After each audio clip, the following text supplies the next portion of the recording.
Hoy el seminario estará a cargo de Diego Pons. Diego es doctor en Ciencias Biológicas y magíster en Aplicaciones Espaciales de Alerta y Respuesta Temprana a Emergencias del Instituto Gulich. Trabajó en CONAE en el programa educativo 2MP y actualmente es investigador en INTA. Manfredi es coordinador del Proyecto Nacional sobre Prevención y Evaluación de la Emergencia y Desastre Agropecuario.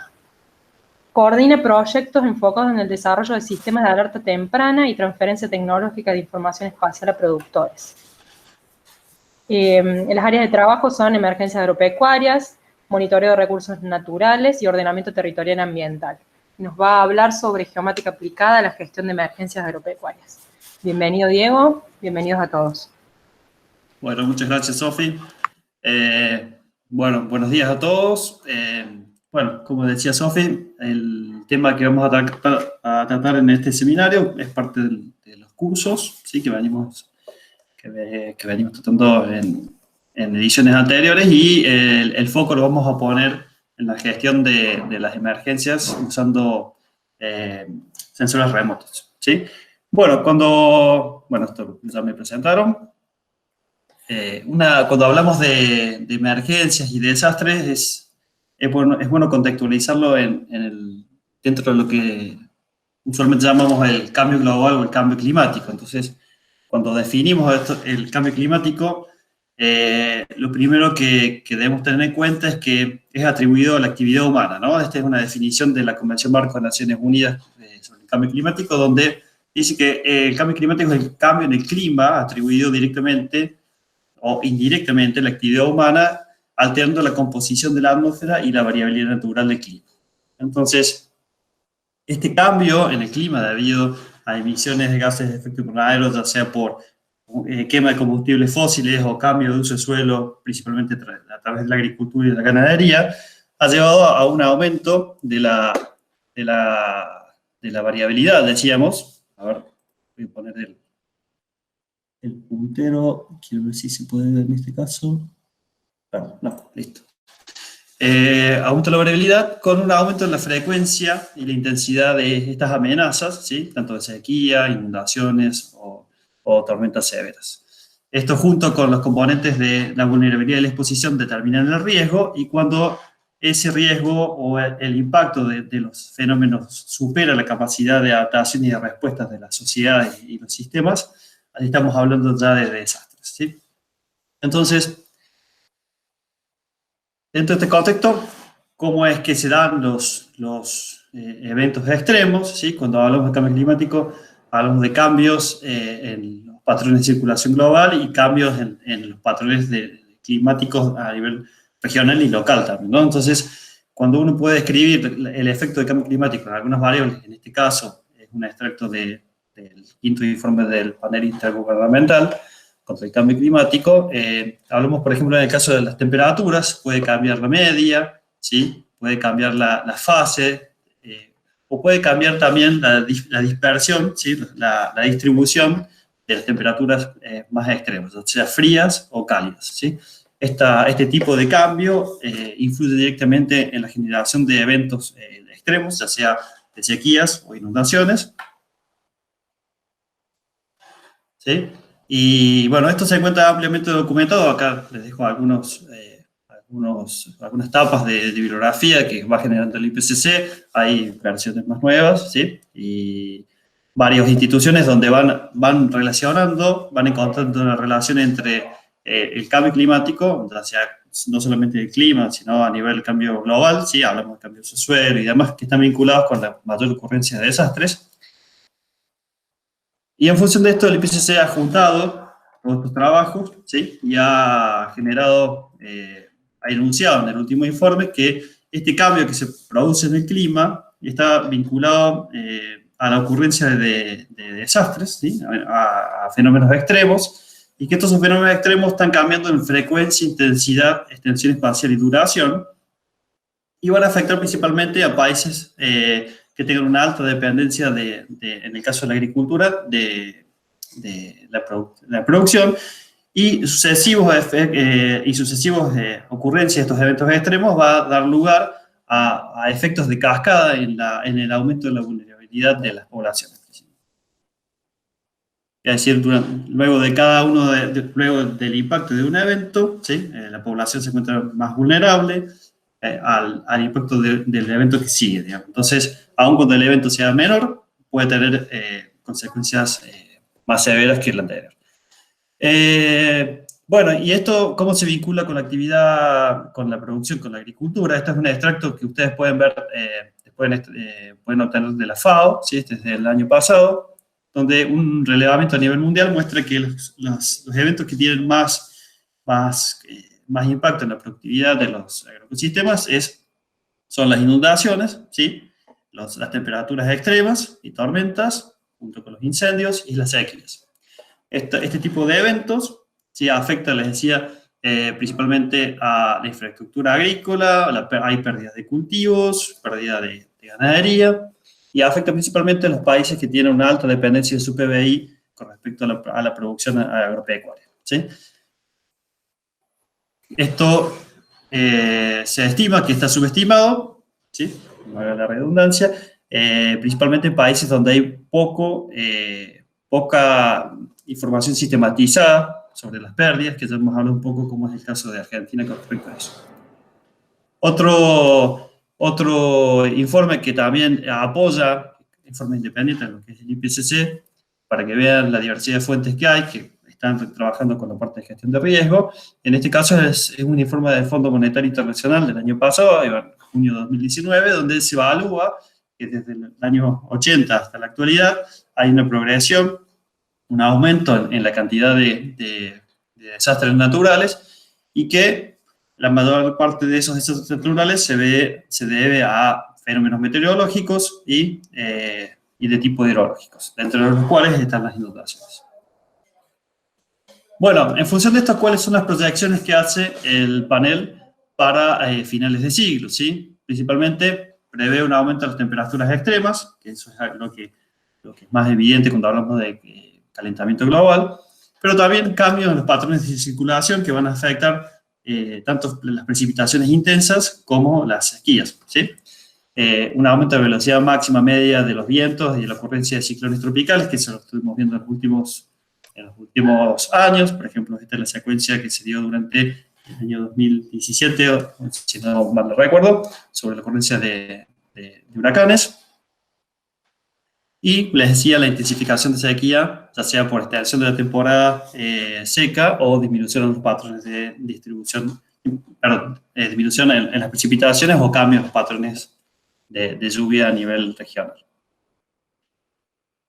Bueno, y esto va a afectar directamente al régimen de inundaciones, que se vincula directamente también con los cambios a nivel demográfico, ya sea de la distribución, del crecimiento de las poblaciones, ¿sí?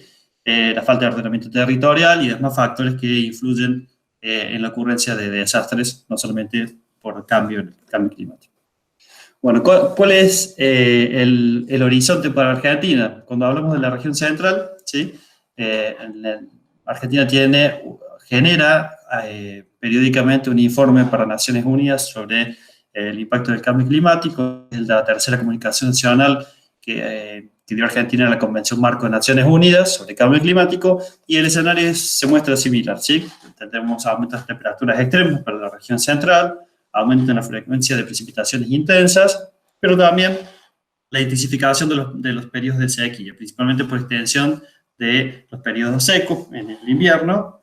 Ya vamos a ver cómo afectan a los cultivos, cómo se prevé que afecten los cultivos. Y bueno, también estos cambios en los eventos extremos, ¿sí? En frecuencia, intensidad, extensión espacial y duración, que decía el panel intergubernamental, que se aplica en forma similar a la región central. Cuando decíamos que va a tener efectos sobre los cultivos, bueno, dentro de la misma comunicación se evalúa cuál es el efecto de diferentes escenarios, ¿sí? Tanto en el futuro cercano, en el futuro lejano, y los diferentes escenarios de emisión. ¿Sí? Emisión está relacionada con cuál es la concentración de gases de efecto invernadero que se va a tener en la atmósfera en función de la actividad o los sistemas de producción que tenga la humanidad en el corto y a largo plazo. Y se observa que mayormente acoplando estos modelos climáticos con modelos de cultivos como es el DISAT junta de información de suelo, bueno, y toda una red de ensayos que han servido para calibrar estos modelos de simulación de cultivos, sobre que la mayor parte de los cultivos, principalmente maíz y soja, van a tener un aumento en los rendimientos, ¿sí? Fíjense que la soja en el futuro lejano, con escenarios de alta emisión, tenemos un aumento de casi el 50% de los rendimientos en cuanto a soja, ¿no?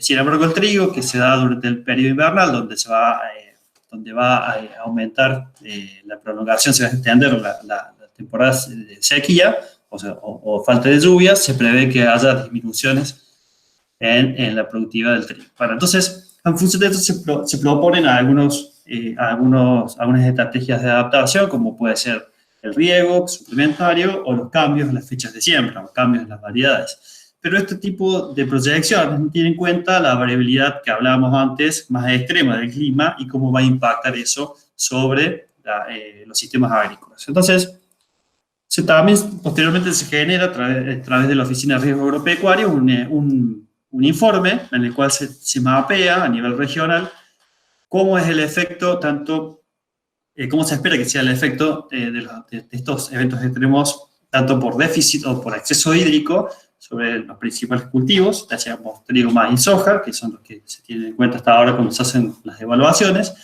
Y bueno, este tipo de escenarios, ¿sí? son esos escenarios donde tienen una alta incertidumbre y que son útiles a la hora de hacer la planificación, ya sea de ordenamiento territorial, ver cuáles son las obras de infraestructura que van a hacer falta, canales, por ejemplo, o medidas de transferencia de riesgo agrícola, como puede ser un seguro, ¿sí? Acá van a ver, esta información está disponible, ¿sí? Dentro de la Oficina de Riesgo Agropecuario. Ustedes pueden bajarlas si fuera necesario trabajar, por ejemplo, en un plan de adaptación al cambio climático que tiene en cuenta el componente agrícola. Pueden bajar esta información y está disponible en formato TIFF, ¿sí?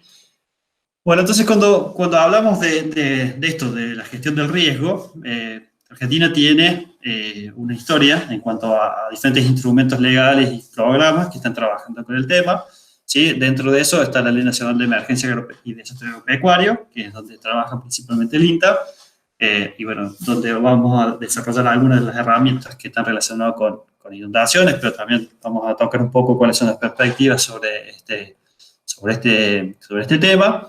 Y dentro de esa ley se marca un Sistema Nacional de Prevención y Mitigación de Emergencias y Desastres Agropecuarios, ¿sí? Paralelamente a eso, que está relacionado más directamente con la parte agropecuaria, existe otro sistema que es el SINAGIR, que es el Sistema Nacional de Gestión Integral de Riesgo y Protección Civil, que en algunos puntos se toca, ¿sí? Es decir, el SINAGIR genera protocolos de respuesta a nivel nacional que después deben aplicarse a nivel provincial, que están vinculados a inundaciones, están vinculados a sequía, en ese punto se vincula por ejemplo, con la actividad del INTA, o hasta de eventos como de picos de manga de langosta, ¿sí? Luego también hay un Plan Nacional de Adaptación del Cambio Climático. Ese Plan Nacional se ha presentado, cuyo tiene diferentes componentes, ¿sí? El componente de la parte agropecuaria está relacionado con esto de que hablamos de la transferencia del riesgo, pero también en trabajar sobre sistemas de alerta temprana para diferentes tipos de productores. Las estrategias de adaptación van a variar en función de la escala del productor, el tipo de productor, el tipo de producción, ¿sí? Eso podemos hablar un poco más adelante. Y bueno, ahí se impulsan algunas leyes de seguros agrícolas, dentro de las cuales el país tiene un proyecto financiado por el BID, que es el GIRSAR, por el Banco Mundial. El GIRSAR es un sistema de gestión de riesgo integral del riesgo agropecuario, y se espera destinar fondos, ¿sí? Fondos para apoyar ya sea los seguros agrícolas, la red meteorológica, los sistemas de alerta temprano, los protocolos y demás. Ese proyecto está en ejecución, empezó a planificarse desde el año pasado, y bueno, les invito a posteriormente contarles un poco sobre qué se trata y cuáles son las perspectivas que tiene con este proyecto. Y por otro lado, también hay iniciativas a nivel de Cono Sur, de la FAO, en el cual se impulsa la sistematización y la generación de estadísticas comparables en el tiempo para todos los países del Cono Sur, con el objetivo de que tengamos estadísticas confiables y comparables para poder estimar cuáles son las pérdidas y cuál es la necesidad de financiamiento que tienen los diferentes países para acceder a fondos de adaptación al cambio climático. Esas son algunas de las herramientas que hay hoy en día. Si hablamos de cómo son el efecto de las diferentes emergencias a nivel de país, esto es información provista por la Dirección Nacional de Emergencias y Desastres Agropecuarios del Ministerio de Agricultura, donde se ve que las principales producciones que se ven afectadas son lo pecuario general y el agropecuario, algo es un cuarto casi de lo que es horticultura y producción intensiva, y dentro de los eventos que más afectan, ¿sí?, están las inundaciones y las sequías. Esto es las pérdidas por evento a lo largo de los últimos, del 2006 al 2018, como una muestra, donde van a ver que las inundaciones y las sequías son los eventos que más impacto tienen a nivel nacional. Cuando uno de los instrumentos que sirve para poder tener una idea de cómo es la progresión o el impacto que ha tenido sobre la actividad los diferentes eventos es el FONEDA, que es el Fondo Nacional de Emergencias y Desastres Agropecuarios, donde se ve que, si bien decíamos la sequía era uno de los eventos que también afectaba a la productividad de los sistemas, las inundaciones son los que llevan, o al menos demandan más fondos para la mitigación de ese tipo de eventos, ¿sí? Fíjense que más del 50% en los diferentes años 2006, 2017, 2018, los fondos fueron destinados a trabajar sobre eventos de inundación. Perdón. En el caso de Córdoba, Córdoba también es afectado por toda esta variedad de eventos que vemos acá abajo en las fotitos, desde sequía, inundaciones, helada y granizo en sistemas hortícolas principalmente, tormentas severas, así como tenemos el plus, diferente a otras provincias de la Pampa húmeda, de los incendios, ¿sí?, que no afectan solamente a sistemas naturales, sino que en esos mismos sistemas naturales están inmersos también sistemas de tipo agrícola y ganadero, en muchos casos, en muchas ocasiones, tratándose de productores más vulnerables. Y para que se den una idea del impacto de las inundaciones, en el 2019 Córdoba tuvo pérdidas estimadas de 137 millones de pesos, ¿sí? Bueno, ¿cómo funciona el sistema de emergencias agropecuarias a nivel de país? ¿Sí? En el marco de esta ley que veníamos hablando antes, una vez que se ocurren dentro del marco de la ley, un productor que está afectado puede declararse en emergencia o en desastre agropecuario, dependiendo de la afectación que tenga de su establecimiento, que puede ir del 50 al 70%, ¿sí? 50 para emergencias, 70 para desastres. Esa ley contempla algunos beneficios, si se quiere, de alguna forma, que están relacionados con lo tributario, es decir, por ejemplo, la exención del impuesto inmobiliario o la prórroga del plazo de pago, crediticios para los productores que fueron afectados, por ejemplo, por una inundación, se les da un certificado para poder tratar en el banco si tienen algún crédito pendiente, bueno, procesales y también sociales dentro de ese mismo marco de la ley. Entonces, para que un productor se declare, ya sea en emergencia o en desastre, hay una asociación de eventos que se tienen que dar, es decir, el productor, una vez que ocurre el evento, ya sea una inundación o una sequía, hay un reclamo por parte de los damnificados que usualmente empieza en forma espontánea, se canaliza a través de comisiones de emergencia local, luego pasa a regional y provincial. En esa declaración de emergencia provincial se delimita cuáles son las regiones que están afectadas y se toman diferentes criterios. En el caso de Córdoba, que es una de las provincias que más avanzada está en este tema, ha pasado de declarar emergencia a nivel de departamento, pedanía, que son la división política menor que tiene la provincia, a tratar a nivel de cuenca, en el caso que sea regional, por ejemplo, en el caso de las inundaciones, o a nivel hasta de polígono de los campos que están afectados. Esto tiene lo que llaman la emergencia de precisión, ¿sí? Tratar de saber quiénes son realmente los que fueron afectados para que los recursos sean distribuidos de forma más efectiva para la mitigación de ese evento, ¿no? Bueno, una vez que se declara eso, la emergencia provincial se pide informes al INTE y a otras entidades como el Servicio Meteorológico, la Oficina de Riesgo Agropecuario y demás, y toda esa información se junta en la Comisión Nacional de Evaluación, la Comisión Nacional de Emergencias, perdón, donde se evalúa si el evento ocurrió y si la declaración que hace la provincia, ¿sí?, de emergencia es real, o hasta qué punto las pérdidas que declara la provincia se contraponen con las pruebas que las aportó las diferentes instituciones. Entonces, en función de ver cuánto es lo que reclama la provincia y cuánto se estima en informe independiente por las instituciones que tienen el Sistema Nacional, se declara la homologación, ¿sí? Y con eso hay algunos beneficios, como el caso de FONIDA que hablamos antes. Información se pide durante la declaración de emergencia o cuando se generan estos informes, ¿sí? Información relacionada con los cultivos, ¿sí? Por ejemplo, en el caso de las inundaciones, cuáles son los cultivos que están afectados, cuáles son las superficies afectadas, cuál es el tiempo que estuvo, en qué tiempo estuvo afectado el cultivo, si está relacionado con el periodo crítico o no del cultivo, si ese cultivo estaba entregado, por ejemplo, para que sea cosechado o recién estaba en la siembra, la ganadería, ¿sí? Cuánto qué superficie está ocupada, por ejemplo, por agua, en el caso de los sistemas pastoriles, ¿sí? Si hay forraje o no, ¿sí? Los rendimientos, si se registran enfermedades, bueno, y las condiciones climáticas que se fueron dando en los eventos, cómo afectaron, por ejemplo, en el caso de las inundaciones, principalmente los tambos, ¿sí? No solamente hay pérdida de piso, pérdida de forraje, sino también se generan a veces enfermedades, ¿sí? A la ganadería.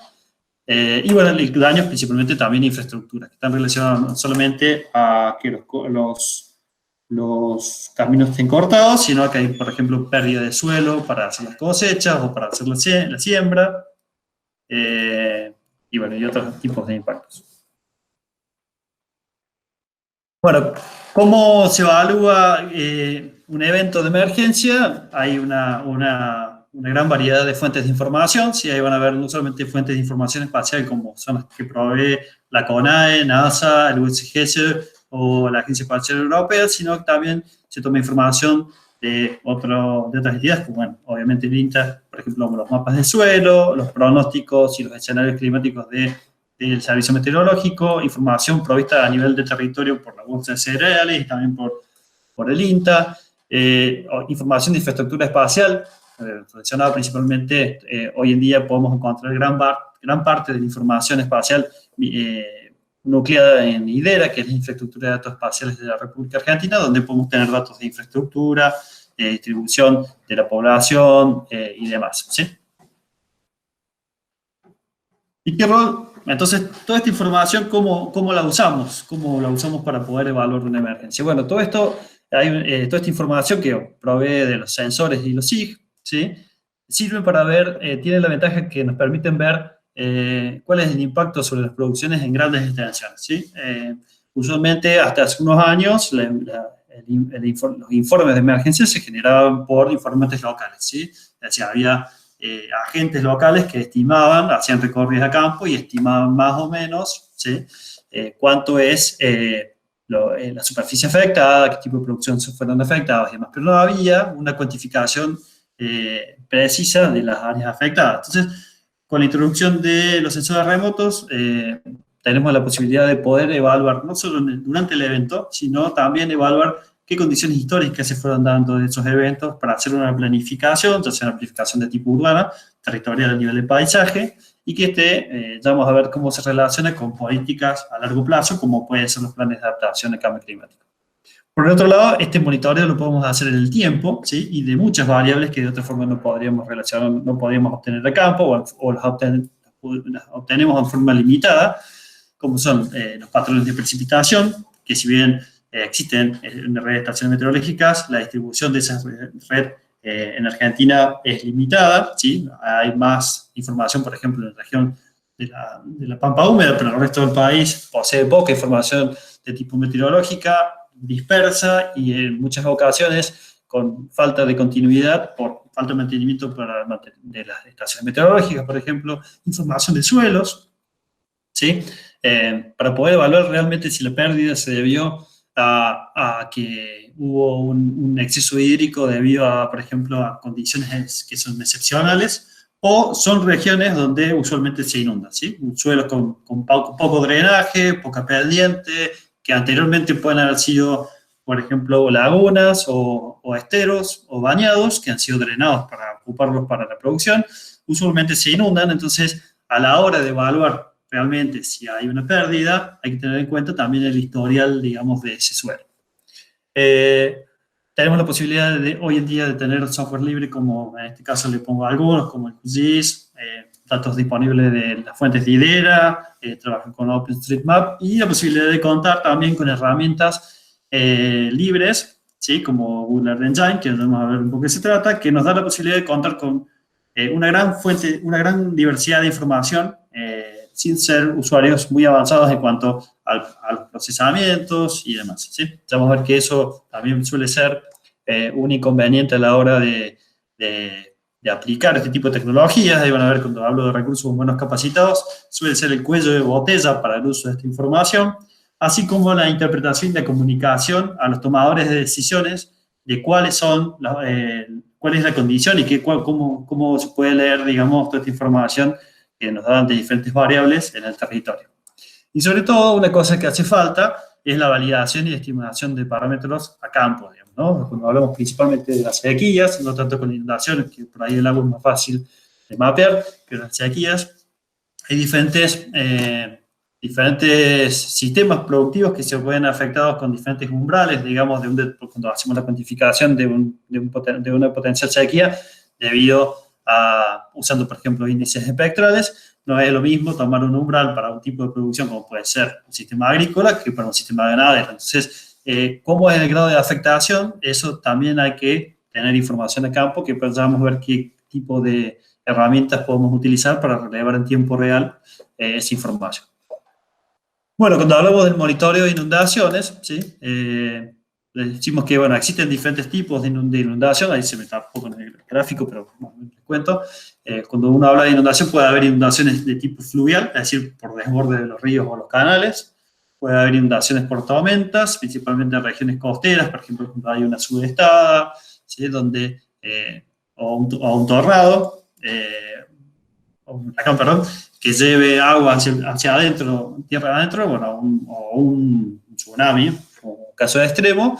Y hay, bueno, otras que se pueden dar por desbordamiento de presas y otras que se dan por lluvias intensas. En la región central, principalmente en Argentina, se da un sistema en el cual la mayor parte son sistemas que tienen poca pendiente, con suelos que a veces tienen poco drenaje, decíamos, y a su vez que hay una fuerte interacción entre los sistemas subterráneos, es decir, las napas subterráneas, el agua subterránea, y lo que pasa arriba. Entonces, está más relacionado con procesos de evapotranspiración, ¿sí? Consumo de agua por parte de los cultivos o las coberturas, que por procesos de escorrentía, ¿no? Entonces, cuando hay, por ejemplo, cambios en el uso de suelo, como sea en la región central, que se ha reemplazado, ya sea bosques o pasturas, por sistemas agrícolas donde los cultivos consumen menos agua, cuando tenemos eventos sucesivos, varios años, como sucedió entre el 2014 y el 2017, de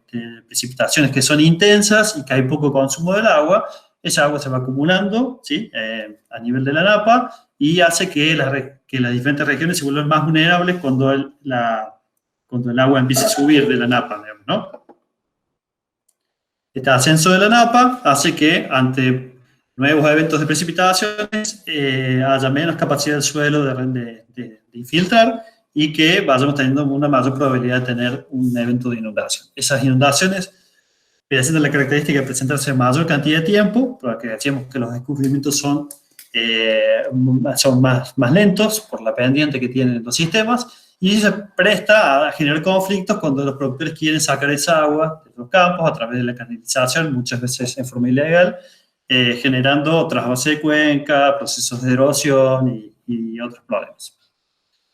Bueno, cuando cuando hablamos del monitoreo y el manejo de inundaciones, decíamos que hay varias variables, sin la redundancia, que datos de tipo geofísico y socioeconómico que vamos a necesitar.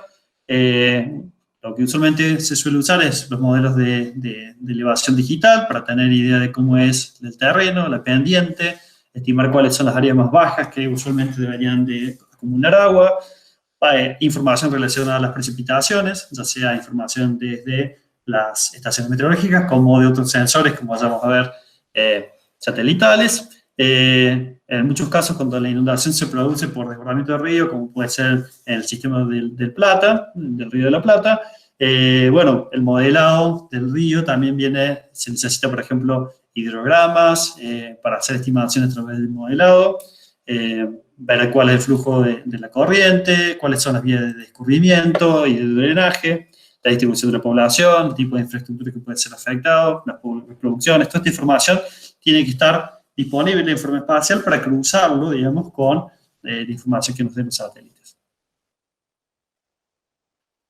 Entonces decimos que cuando utilizamos los satélites, ¿sí?, podemos tomar al menos 3 aproximaciones que no necesariamente son excluyentes. Si por un lado uno puede inferir las condiciones de inundación basándose en la precipitación de los satélites, es decir, bueno, si llovió tanto tiempo en un determinado lugar y el historial de precipitaciones determina una determinada media, para condiciones que superen esa media tenemos una probabilidad de tener posiblemente algún exceso hídrico. Por otro lado, podemos detectar el agua usando satélites, ¿sí?, el agua en superficie, ya sea satélites de tipo óptico o radar, o podemos aplicar, digamos, modelos de simulación donde tengamos datos del flujo torrencial y la escorrentía y datos de precipitaciones. Decimos que no son mutuamente excluyentes porque podemos utilizar datos de precipitaciones que obtenidas desde satélite, que si bien tienen su error, aportan información de la acumulación de precipitaciones en toda la cuenca, y eso podría alimentar modelos de simulación.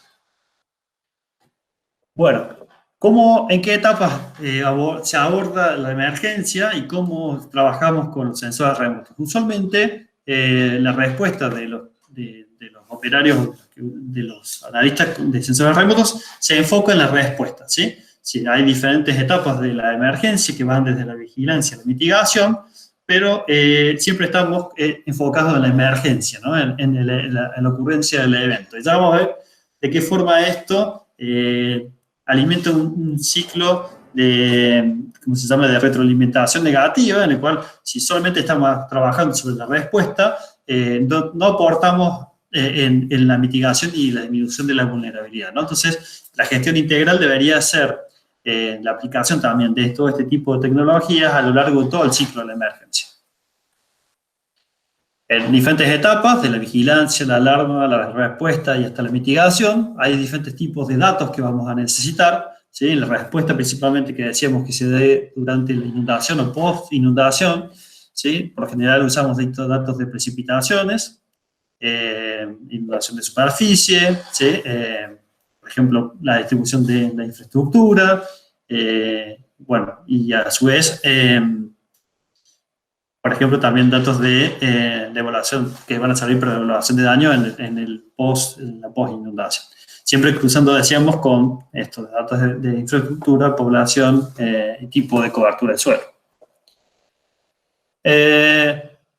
Bueno, entonces, si uno tuviera que, tomando este esquema del ciclo del agua, hay diferentes variables que uno puede tomar en diferentes etapas, ¿sí? Relacionados con el balance hídrico que se dé a nivel local y regional, que van a estar relacionados con la precipitación, por un lado, los patrones de precipitación, por otro lado, la evapotranspiración, es decir, cuánto se consume del agua, cómo se infiltra el agua en la tierra, ¿sí?, a través de infiltración y la escorrentía subsuperficial, cómo se escurre sobre el terreno, ¿sí?, cuándo se acumula agua en superficie y cómo afecta a los diferentes tipos de coberturas.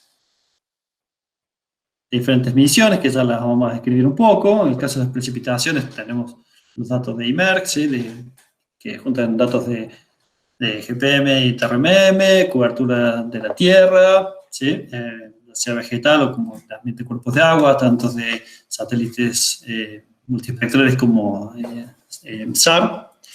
Datos de terreno que pueden ir desde el SRTM a modelos que van de 90 a 30 metros, a modelos de elevación como los que nos provee ALOS, de alta resolución de 12 metros y medio, ¿sí? Que tienen sus pros y sus contras, ¿sí?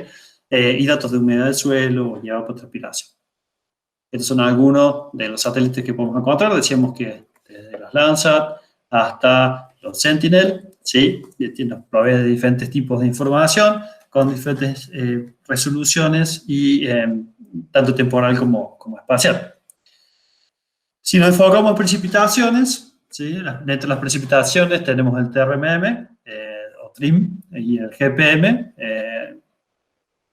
Tropical Rain Measurement Mission y Global Precipitation Mission, creo que eran las siglas, si no me equivoco, que son misiones que están destinadas a poder estimar las precipitaciones. En el caso del TRMM, ¿sí? Que ya no está operativo, tenía la misión de tomar, principalmente en la región tropical y subtropical, las precipitaciones, medir ahí, en esa región, por lo cual tenían tipos de órbitas que no eran polares, ¿sí? Una órbita de baja inclinación, con un ángulo de una órbita polar más inclinada que un satélite polar, y bueno, permitía tener información solamente entre los 50 dentro de los 50 grados sur y norte, ¿no? De las latitudes, una franja. En el caso del GPM, cubre hasta las regiones tropicales y un poco más, ¿sí? Hasta los 65 grados, y nos da información principalmente de precipitaciones que tienen un tamaño de la gota un poco más grande que una garúa, ¿no? Entonces, por ejemplo, hay misiones como el TRMM que suelen subestimar, en el caso del TRMM tiene menos sensibilidad que el GPM, precipitaciones que son menos intensas, ¿sí? Días que hay una niebla o garúa y demás, no presentan, por ejemplo, valores de precipitación menores a los que puede registrar una estación meteorológica. Entonces, la utilidad que tiene este tipo de satélites es, más allá de tener una idea de la magnitud de la lluvia, es también la distribución que tiene a nivel de, por ejemplo, una cuenca. ¿Cómo accedemos a este tipo de datos? Sí, hay diferentes plataformas, desde Google Earth Engine, que están disponibles esos datos, a otro tipo de herramientas. Acá les muestro una de las herramientas que tiene NASA a través del Earth Data, que es el Giovanni, donde uno puede, además de bajar el dato de precipitación diario, diferentes productos que pueden ser desde diarios, tiene cada 3 horas para ver tasas de precipitación y hacer una estimación de la severidad del evento, hasta datos mensuales, generar climatologías de periodos de tiempo más prolongados, de 10 años, por ejemplo, para algunos meses, y generar la posibilidad de comparar, ¿sí?, un comportamiento histórico de las precipitaciones con respecto a un determinado evento que uno quiera evaluar, si llovió más o menos que la media histórica. Les decía, bueno, no solamente sirve para bajar los productos, sino también para generar productos más procesados, agrupados, si se quiere, seleccionados por una área geográfica y en formato TIFF, ¿sí? Esta es una herramienta que no necesita de capacitación más allá de generar este TIFF, ¿sí? Y no es necesario hacer preprocesamiento de este tipo de información, y está disponible en forma fácil, digamos, y gratuita para cualquier usuario. Bueno, les decía esto, de cómo generamos estos mapas de distribución de las precipitaciones. Uno puede tomar un histórico, un periodo histórico, en este caso tomamos 2000 al 2016, y se evaluó para el mismo periodo de octubre a marzo, ¿sí?, el histórico con respecto al periodo que uno quiere evaluar de las precipitaciones, y se puede observar, digamos, por ejemplo, en este caso, el rojo, lo que correspondería ¿cómo se llama?, a comportamientos que están por debajo de la media, y en este caso, más en tonos azules, comportamientos que están por arriba de la media, ¿no? Esto lo podemos hacer, decimos, para un determinado periodo de meses o mes a mes. Y la ventaja de hacerlo mes a mes es poder ver en qué mes hubo mayor impacto, por ejemplo, de las condiciones más secas, por ejemplo, en este caso, ¿sí? Y si eso está relacionado, por ejemplo, con el periodo crítico de cultivo. Entonces, de esa forma tenemos un proxy para saber si va a ser afectado o no el rendimiento. Por otra parte, hay productos actualmente que están disponibles sobre la humedad de suelo. La humedad de suelo es un dato muy útil a la hora de estimar qué zonas tienen más vulnerabilidad a sufrir inundación luego ante un posible evento de lluvia, ¿sí? Una misión es la SMAP, ¿sí? El Soil Moisture Active Basic Mission, que es un radiómetro de microondas que tenía un SAR también, que dejó de estar operativo, pero actualmente suple ese SAR con el Sentinel-1 y genera algunos productos que van con una resolución de 3 kilómetros, en el caso que les decía el producto que se genera con Sentinel-1 a 36 kilómetros. ¿Sí? En el caso, un producto interesante es el que se genera a 9 kilómetros, que es el que da el humedad de suelo en la zona de las raíces, que vincula, ¿sí? El dato de la conductividad eléctrica que le da el radiómetro y cómo se traduce a humedad de suelo, y a su vez vinculado a modelos de pedotransferencia que se llaman, que estiman la humedad del suelo abajo de los 5 centímetros o menos que puede dar el radiómetro. Se puede bajar a través de varios servidores. Acá van a ver esto del National Snow and Ice Data Center. Los diferentes productos, le decíamos productos de 3 kilómetros a 9 kilómetros, ¿sí? En formato TIFF. Y bueno, eligiendo la región del planeta y el periodo que uno le interesa. Este mismo producto está disponible en forma con una interfaz más amigable en el WorldView, donde se puede seleccionar la zona, la fecha y demás, y a su vez poder ver cómo se va dando la progresión a lo largo de un determinado periodo de tiempo. Estos mismos datos también están disponibles en Google Design y se pueden extraer, por ejemplo, para evaluar cuál fue la génesis de esa variable en diferentes, por ejemplo, en este caso está hecho para diferentes pedanías. Bueno, decíamos que también está disponible también en los catálogos de CONAE, ¿sí? Otro portal interesante para poder hacer bajada de datos relacionados con algunos índices de vegetación, sequía y también humedad de suelo es el del ISAGRO, que es un portal financiado por el BID, donde participó además de CONAE otras instituciones del Cono Sur que están relacionados con productos relevantes para el agro. Se va actualizando periódicamente, diariamente.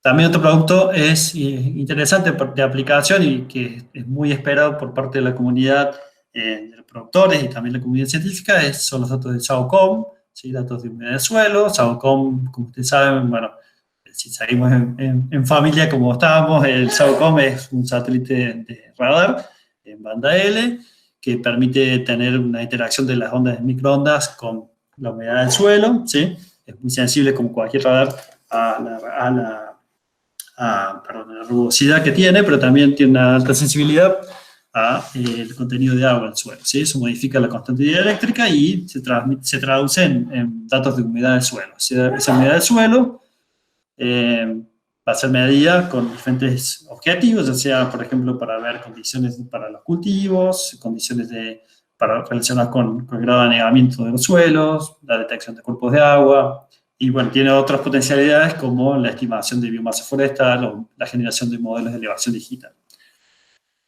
Uno de los productos que está disponible en el portal de CONAE son estos productos de humedad del suelo, ¿sí? Son mapas de humedad del suelo integrados en el perfil en diferentes zonas homogéneas del país, y es un producto que tiene un valor agregado por vincular no solamente el dato de humedad del suelo, sino cómo está relacionado con diferentes cultivos, ¿sí? Integrando modelos como el DISAT.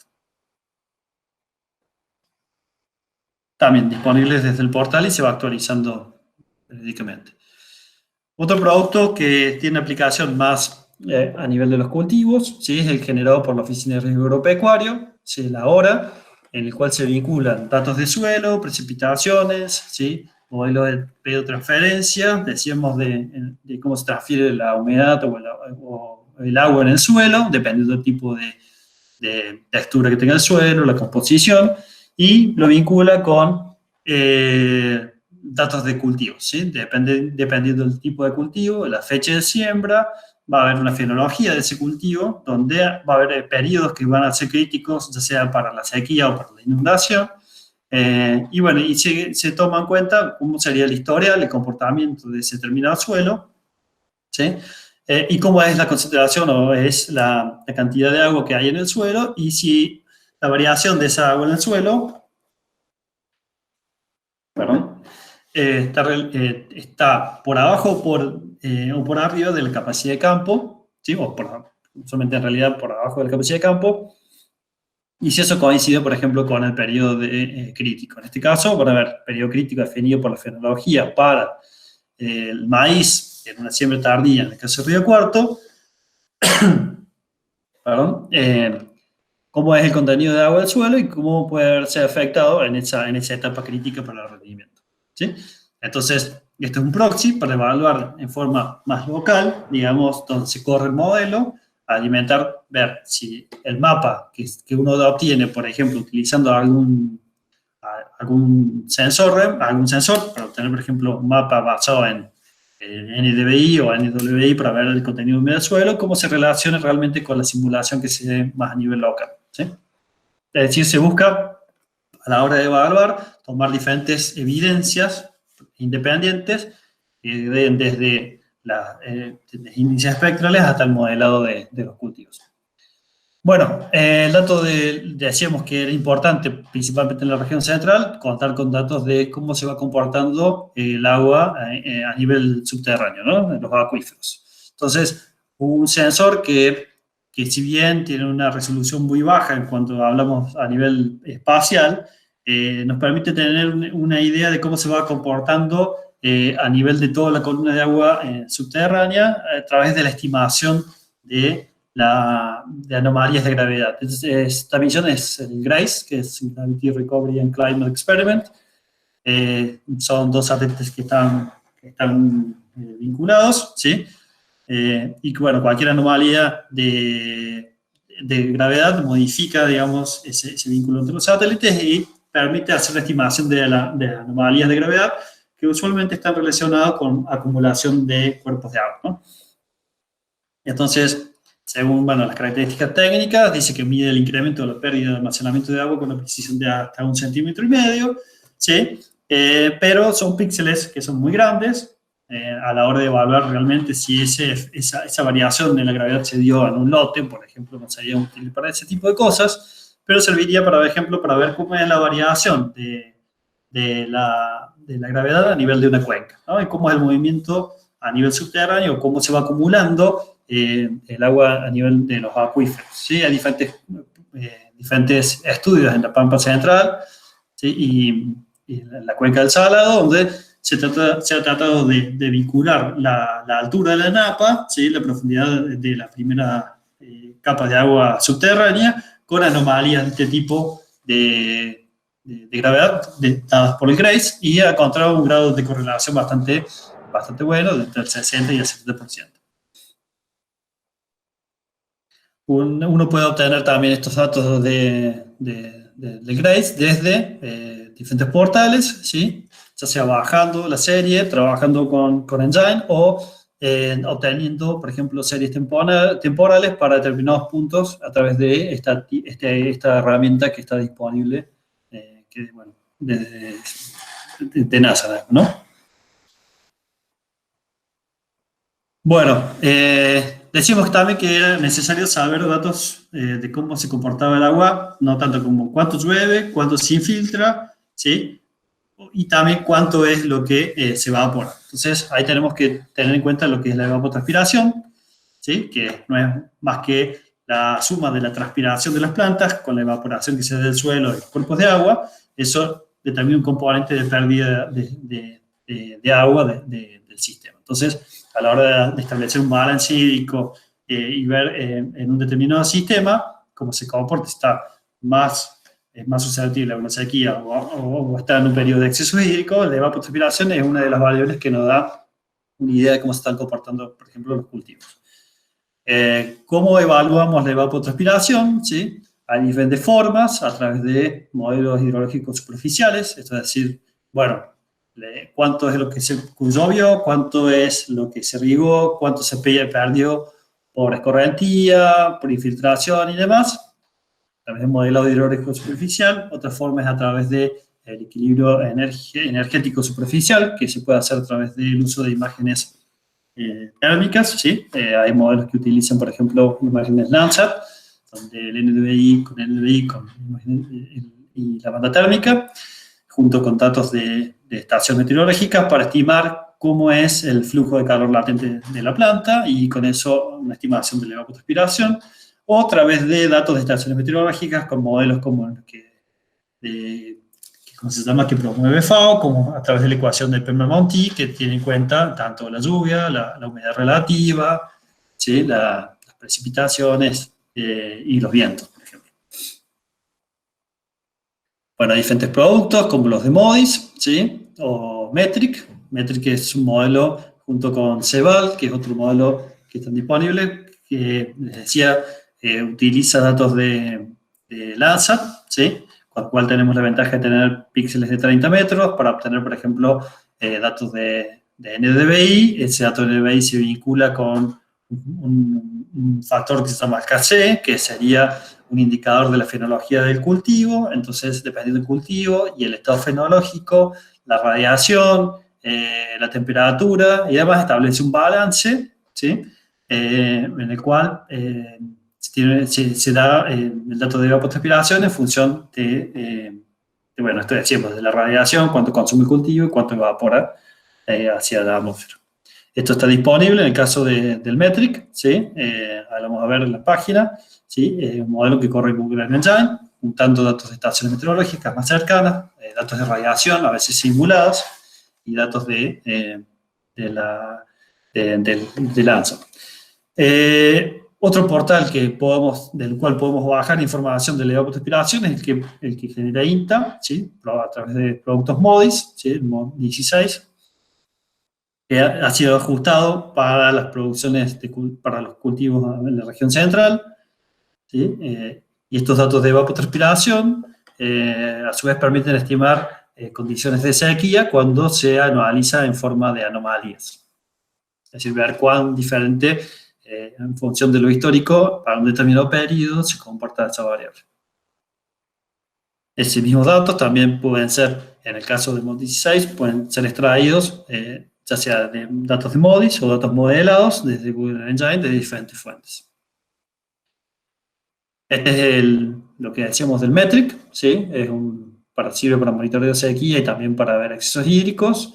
La ventaja que tiene es que tenemos píxeles de 30 metros, las desventajas que se basan en imágenes Landsat, por lo cual tenemos una estimación del evapo cada 16 días. ¿Sí? Hay modelos, por ejemplo, generados adaptados en función de este tipo de modelos, por ejemplo, por empresas como Quilimo, en el cual, que ya les contó un poco Juan Pablo Vélez en su momento, de algunas empresas relacionadas con la estimación de evapotranspiración, en la cual utilizan aproximaciones de tipo de Machine Learning o Big Data, integrando datos de satélite con estaciones meteorológicas para la estimación de la evapotranspiración. ¿Qué ventaja tiene el tener datos de evapo? También tiene algunas ventajas desde el punto de vista productivo para saber cuándo regar, ¿no? Y disminuir el costo de riego. Bueno, un sensor que es nuevo, que está disponible y que es bastante interesante por la resolución de un espacio que tiene, es el que da el EcoStress. ¿Sí? Es un sensor térmico que está montado sobre la Estación Espacial Internacional, y que da datos dentro de los diferentes productos que podemos obtener, ¿sí? Está el producto de evapotranspiración o de eficiencia de uso del agua también, que nos permite hacer un seguimiento cada 3 horas, ¿sí? Dependiendo de si estamos como un usuario como registrado, porque este producto no toma imágenes para todo el globo, sino que está en una etapa de desarrollo, por lo cual, para poder acceder, por ejemplo, a una determinada zona y tener datos cada 3 horas, hay que ponerse como parte del equipo de desarrolladores, entiendo, hasta ahora. Y bueno, podemos tener una idea del comportamiento a lo largo del ciclo diario cuanto a la variable de evapotranspiración, ¿sí? Y consumo de agua. Eso es una forma, bajando las imágenes hasta ahora vienen en HDF5, por lo cual hay que tener, bueno, hacer un procesamiento a través de Python, esos datos, los scripts están disponibles, y si no, podemos, para el que no maneja Python, podemos a través de la plataforma de la Peers bajar esos datos y tener las series para las diferentes variables, dándole, por ejemplo, una superficie, un polígono o puntos, y tener una idea de cómo se va comportando la variable, por ejemplo, de estrés hídrico de evapotranspiración a lo largo de un determinado periodo de la campaña. Bueno, otro dato que necesitamos a la hora de hacer la evaluación de la emergencia son las coberturas terrestres. Esas coberturas las podemos obtener a través de, ya sea, por ejemplo, el Uncover de Modis, ¿sí? O Corin de la ESA. También tenemos algo más local, ¿sí? Tenemos datos a nivel de Chaco, del proyecto MapBiomas. Tenemos datos históricos del 2010 al 2017. Esos datos están generados a través del uso de imágenes Landsat, por lo cual tienen una resolución de 30 metros, con la misma nomenclatura de FAO, y están disponibles para toda la región chaqueña, es decir, incluyen Argentina, Bolivia y Paraguay. Y bueno, se pueden bajar en formato TIFF desde el link que les dejo ahí abajo. Por otra parte, también se genera, a partir de la campaña 2018-2019, se está generando un mapa nacional de cultivos.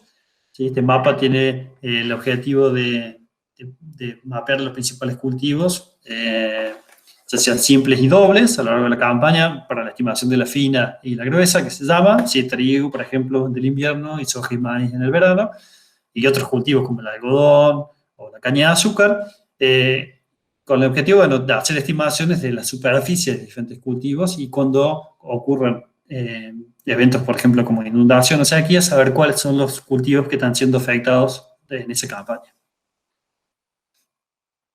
Y algo más local a nivel de Córdoba es el que genera el IDECOR. IDECOR genera un mapa basado en Sentinel-2, ¿sí?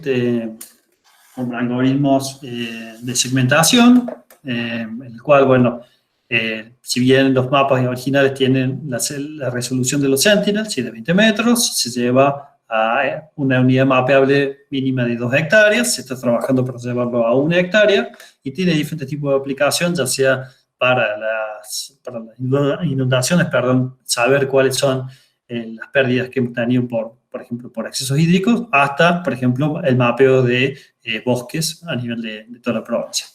Están disponibles a través de geoservicios, ya sea WMS como WFS, ¿sí? Y bueno, para descarga directa, y están a libre disposición. Bueno, en el mismo monitoreo de la vegetación ya habíamos hablado un poco sobre el NDVI, la mayoría de ustedes ya lo conocen. Son índices espectrales normalizados que se generan por contraste entre dos tipos de bandas, ¿sí? Dos bandas, en este caso, en el NDVI se da entre el rojo y el infrarrojo, y son indicadores del estado fisiológico de la planta, que va a estar relacionado con principalmente el contenido hídrico de la planta, ¿no? Así como otras condiciones, por ejemplo, de nutrientes que puede tener en el suelo y demás. Entonces, el tener NDVI más altos o más bajos van a estar relacionados con las condiciones de la planta, decíamos, ¿sí? Y que eso puede evaluarse a lo largo del tiempo. Y ya sabemos que va a haber un comportamiento, en el caso de los cultivos es más marcado, un comportamiento fenológico a lo largo de la campaña, y que ese comportamiento fenológico va a tener un comportamiento medio histórico, y que en el caso de algún evento, como puede ser una inundación o una sequía, puede ocurrir que en el caso de la inundación, por ejemplo, haya un anegamiento del suelo por condiciones, generando condiciones de anoxia, anaerobiosis en el suelo, y con eso afectaciones, digamos, a los cultivos. Es decir, varios cultivos pueden entrar en una etapa crítica de pérdida de rendimiento, y eso se va a ir viendo, digamos, a lo largo de todo el ciclo. Un instrumento que sirve, que es útil, pero para ver a nivel de departamentos, es el que generó el GeoGlam, con NASA y la Universidad de Maryland, que sirve para ver el seguimiento de los cultivos a nivel de departamento. Si uno le pone el departamento, te da el histórico, en este caso los violetas es el histórico, y lo rojo es lo que se ha dado durante la campaña. para ir viendo como un próximo paso, tener una idea de cómo fue afectando el cultivo. Bueno, esta diapo me quedó desactualizada, es para mostrarle que existe también otra fuente de información generada ad hoc cuando uno hace la demanda desde, por ejemplo, en este caso el caso de CONAE, ¿sí? Hay una consultoría de aplicaciones espaciales que ahora tiene otro nombre, creo que era EAT, creo. Bueno, lo que tiene de piola este tipo de oficina, en el caso de CONAE, es la generación de productos de radar, que en muchos casos la mayoría de los usuarios no presentan capacitación para el procesamiento de imágenes de radar, y bueno, se generan productos que son muy necesarios para la toma de decisiones, ¿sí? Porque todo esto de la emergencia, decimos que se aborda en la etapa de respuesta y se necesita información casi en tiempo real para la toma de decisiones. Entonces, el contar con información de tipo radar permite tener información crítica, digamos, en un periodo en el cual no existen datos ópticos. Bueno, y como pueden ver ahí en el mapa, este Sistema Nacional de Emergencias, lo que tiene es que permite también hacer un seguimiento de diferentes tipos de eventos, y lo que pueden ver en azul son todas las inundaciones para un determinado periodo. Entonces, para mostrarles un poco otra fuente de cómo es el impacto de las inundaciones a nivel nacional. Bueno, no sé si me están escuchando, hace como una hora que estoy hablando y no escucha nadie. ¿Hay alguien ahí todavía? Te escuchamos, te escuchamos. Bien, bien. No nos perdí. Bueno, díganme cuando quieren un recreo. Así le digo los alumnos. Bueno, rápido de inundaciones. Voy a tratar un poco principalmente sobre lo óptico, no tanto lo radar. Quizás mencionar algo, pero muy por arriba, porque bueno, hoy mi especialidad está centrada en satélites de radar, pero bueno, contarles un poquito cuáles son las ventajas y las posibles desventajas que podría tener el uso del radar. Cuando uno tiene que elegir un determinado producto, ¿sí? Hay diferentes factores que influyen en la elección de esa información satelital. Desde la disponibilidad de esos datos, ¿sí? Por general, los datos multiespectrales están más disponibles que los datos de radar. Por lo general, digamos, hoy tenemos la posibilidad de contar con datos como los del Sentinel-1, que son de libre exposición.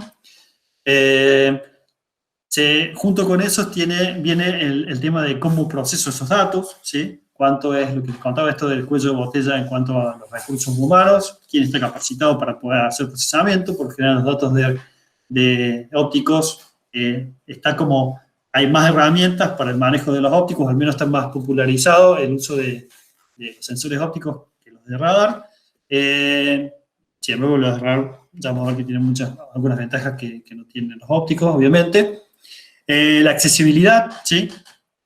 El costo y la accesibilidad de esos datos, por ejemplo, para hacer la evaluación de daños en una determinada región, si la inundación sea en regiones urbanas, el contar con datos de alta resolución, ¿sí? Es vital, y no necesariamente están disponibles.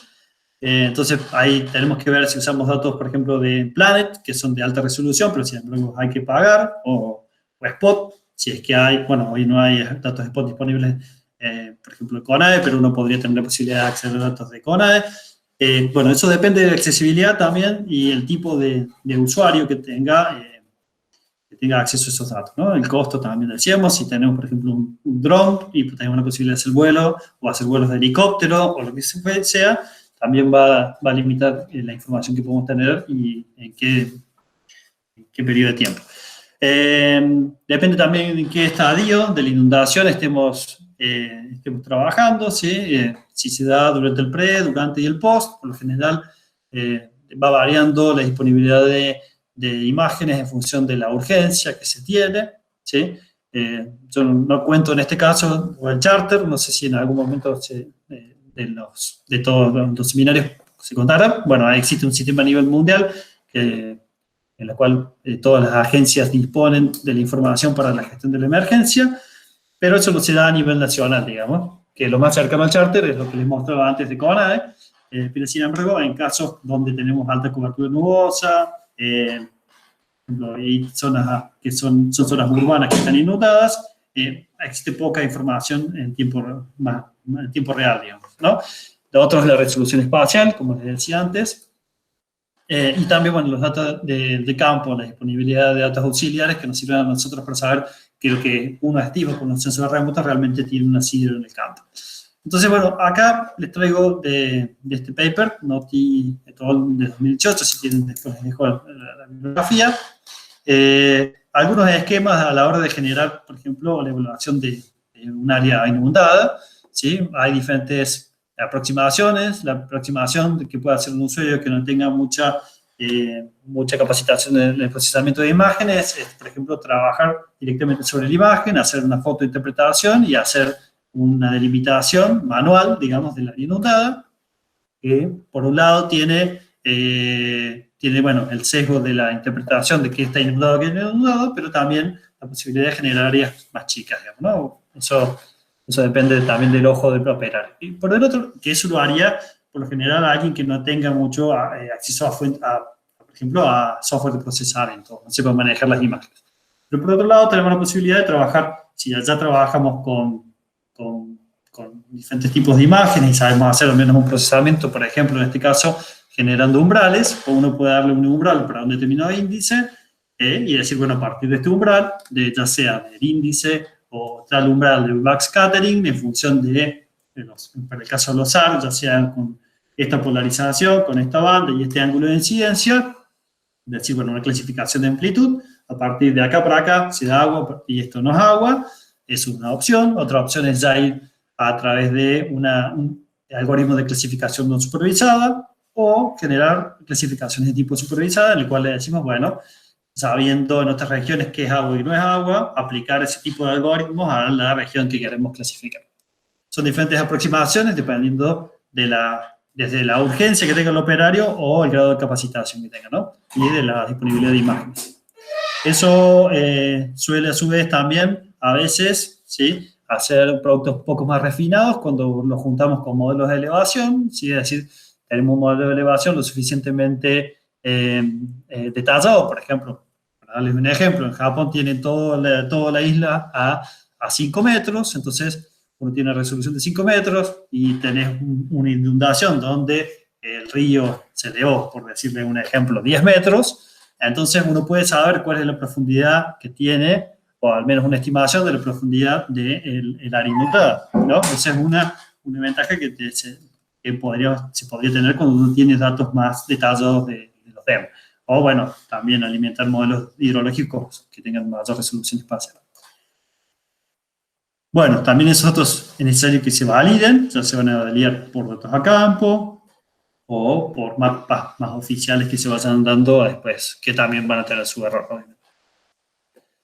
Bueno, dentro de los índices normalizados, les decía, dentro de las cosas que podemos utilizar con los datos ópticos, hay diferentes índices, ¿sí? Uno puede utilizar un NDVI, por ejemplo, para darle valores negativos, es decir, bueno, esto lo clasificamos con un umbral y determinado umbral nos va a indicar que hay agua o no hay agua, y también otros índices que sirven como apoyo para la clasificación de cuerpos de agua y también tener una idea de las zonas anegadas, ¿sí? Que es la zona más complicada a la hora de determinar el grado de afectación que tiene, por ejemplo, una región o una cuenca y cómo afectó los cultivos, ¿sí? Porque por lo general el cuerpo de agua es más fácil de identificar, tiene una respuesta más pura. En cambio, en el caso de, por ejemplo, cultivos como el maíz, que tienen agua bajo el dosel, no son tan fáciles de ver ni con el radar ni con los índices ópticos. Entonces, la combinación de varios índices nos permite tener una idea, por ejemplo, del contenido de agua del suelo, ¿sí? Bueno, teniendo datos de radar, por ejemplo, el SAOCOM, que pueden atravesar el cultivo, tendríamos también la posibilidad de tener un indicador de la humedad del suelo y grado de saturación. Entonces, lo que se puede hacer es trabajar con varios índices a la hora de estimar si esa cobertura está anegada o está seca, digamos, ¿no? Además de tener cuerpos de agua. Entonces, por ejemplo, les voy a mostrar el caso de una combinación de bandas que se hacen. Hay sistemas de toma de decisiones que están relacionados con estos tres índices que les mostraba. Sí, el paper que les mostraba recién lo que hace es, bueno, en otro en realidad, tomar diferentes umbrales para diferentes índices y cuando se da la combinación de los tres índices, decir, bueno, acá tengo, a través de árboles de decisión, áreas inundadas o anegadas o secas. Esto que le voy a mostrar es una composición de bandas que se utilizó, por ejemplo, para hacer una estimación del impacto de los tsunamis, ¿sí? Ver hasta dónde entró el frente del tsunami. Por ejemplo, lo que ven acá es una imagen del Río de la Plata, ¿sí? En falso color real. Cuando le aplicamos, por ejemplo, el NWI, se ve la respuesta de los cuerpos de agua, el NDI, la respuesta de la vegetación, el NSI está relacionado también con el índice de humedad del suelo, y cuando combinamos los tres, ¿sí? En los canales del RGB, tanto al de suelo le ponemos el NSI, al verde le ponemos el NBI y en el azul el NWI, esa combinación de los tres índices permite saber cuáles son, o al menos tener una aproximación de cuáles son los lugares donde tenemos agua pura, vegetación pura, o lugares donde hay una combinación de los dos. Por ejemplo, en el caso del magenta. Este tipo de aplicación, les decía, se usó para ver el frente de avance del tsunami, ¿sí? Esto es una pre-tsunami en el caso del 2000 al 2005.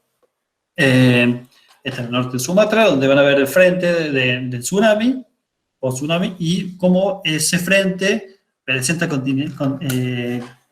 colores magenta, es decir, la combinación entre la vegetación y, entre el suelo y la humedad de la vegetación. Entonces, lo que da ese color más magenta da una idea de cuál es el grado de saturación, la cantidad de agua que tiene todavía el suelo y que es el resultado del avance del frente. Tomando este paper de muestra, o sea, de ejemplo, lo aplicamos al caso del desborde del río de Jesús María en 2005. ¿Sí? Se produjo una inundación rápida, es decir, llovió mucho arriba de la cuenca, por falta de cobertura en la cuenca alta, por deforestación, y que todo eso se cambió a uso agrícola, se produjo el movimiento de sedimentos desde la cuenca alta a la cuenca baja, con acumulación y desborde del río, ¿no? En cuenca media y baja, con acumulación de sedimentos hasta de metro y medio, ¿no? Tapando los cultivos. Entonces, lo que hicimos fue ir a muestrar en esas cuencas media, alta y baja y ver la profundidad del sedimento y, a su vez, con combinación de los tres índices, ver cuáles son las zonas donde, si se veía esto del color más violáceo tirando magenta, cuando teníamos la combinación de sedimento que todavía tenía contenido de agua. Era un sedimento de tipo limoso donde todavía tenía agua. Entonces, se vio claramente cuál es el área de desborde del río y cómo esa área también se relacionaba con los cultivos. ¿Sí?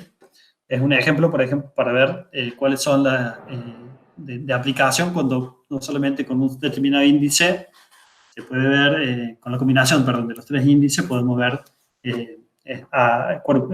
mejor dicho, no solamente cuerpos de agua, sino áreas negadas. Bueno, otras herramientas, bueno, es el MODIS. MODIS tiene la posibilidad de generar, ya decíamos, como ustedes saben, compuestos, ¿sí? Compuestos que tienden a ser libres de nubes entre 8 y 16 días. Tiene la posibilidad de tener datos diarios también para hacer el seguimiento de la inundación. Y, bueno, y tiene la desventaja con respecto a otros sensores ópticos, ¿sí? De la resolución, es decir, de la resolución espacial. Si bien nos permite seguir en tiempo casi real la inundación, la resolución espacial lo que hace muchas veces es subestimar, digamos, el área inundada. Con respecto a otros sensores, como pueden ser Landsat o Sentinel, los cuales tienen una resolución temporal más baja, ¿no?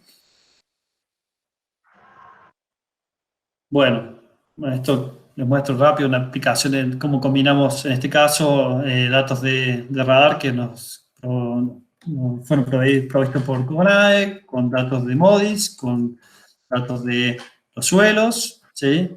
Y a su vez cómo se cruza eso con, por ejemplo, infraestructura, y el caso de los triángulos son los campos. Bueno, voy más rápido. Otros servidores rápidos, les muestro lo de Sentinel y Landsat, ¿sí? Del LandViewer, ¿sí? El browser, donde uno no solamente puede bajar algunos segmentos de imágenes con posición de banda, sino la ventaja que tiene hoy en día también es cuando Por ejemplo, nos pasa mucho que viene el productor a preguntar si tiene su campo está inundado o no. Entonces, se puede generar rápido un procesamiento para que puedan ver eso. Bueno, la view, el worldview. No sé, ¿cómo voy de tiempo, Sofi? Ya me pasé mal, me parece.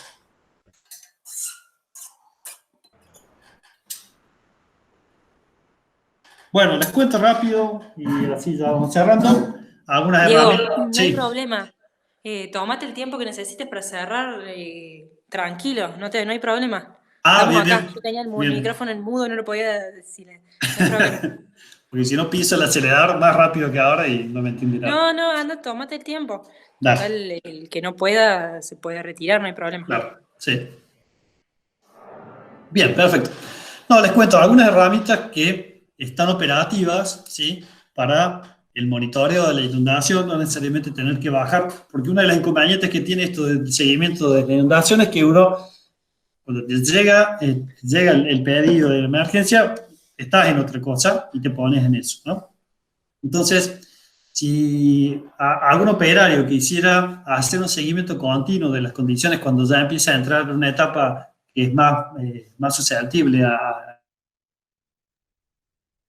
que es durante la temporada de lluvia, podría no necesariamente ser un usuario avanzado, sino tener este tipo de herramientas que ya dan productos con todos los pros y los contras que tienen estos productos, pero que permiten el monitoreo, el seguimiento de las condiciones de la inundación. Entonces, para operarios que no tienen formación en el manejo por ejemplo, el manejo de datos como de SAR o procesamiento de imágenes. Entonces, dentro de esas herramientas que están disponibles, hay unas herramientas que permiten modelar, digamos, el comportamiento principalmente de las grandes cuencas, como la Cuenca del Plata, ¿sí? Que es, por ejemplo, el Global Flood Monitoring System, que es el GFMS, que vamos a hablar un poco cómo funciona.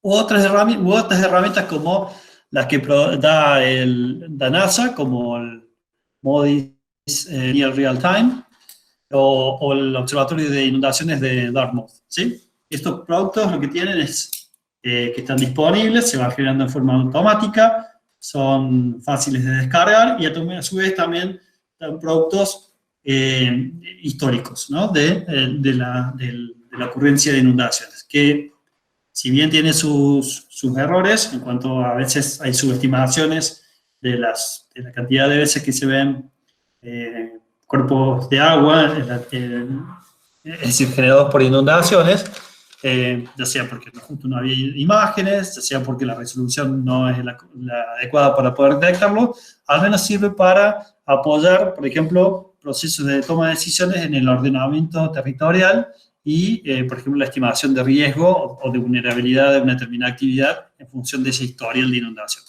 Y para darle un caso más práctico, sirve para que el que quiera comprar un campo sepa si ese campo ha sufrido de eventos de inundaciones anteriores, ¿sí? Que es algo típico que se suele consultar a la hora de hacer una compra del lote. Bueno, les decía, entonces dentro de eso, por ejemplo, el GFMS, Global Flood Monitoring System, lo que hacen es acoplar datos de precipitación de TRMM y GPM, generando el histórico de una determinada cuenca, acopla también modelos de simulación hidrológica y datos de hidrogramas que tienen de determinadas cuencas, que son como más macros, ¿sí? Los análisis que hace son de cuencas más grandes. Y simula, por ejemplo, cuál es el flujo, cuál es el caudal, a un nivel de una resolución de 1 kilómetro, y a veces, y también permite hacer la acumulación de precipitaciones a 1 día, 3 o 7 días, con también acopla pronósticos para ver qué probabilidad hay que se dé en una inundación. Eso en cuencas muy grandes, digamos, ¿no? Otro modelo que sirve, otro servicio que da, por ejemplo, en este caso NASA, es a través de imágenes MODIS. Lo que hace es utilizar imágenes generar índices con umbrales para determinadas bandas.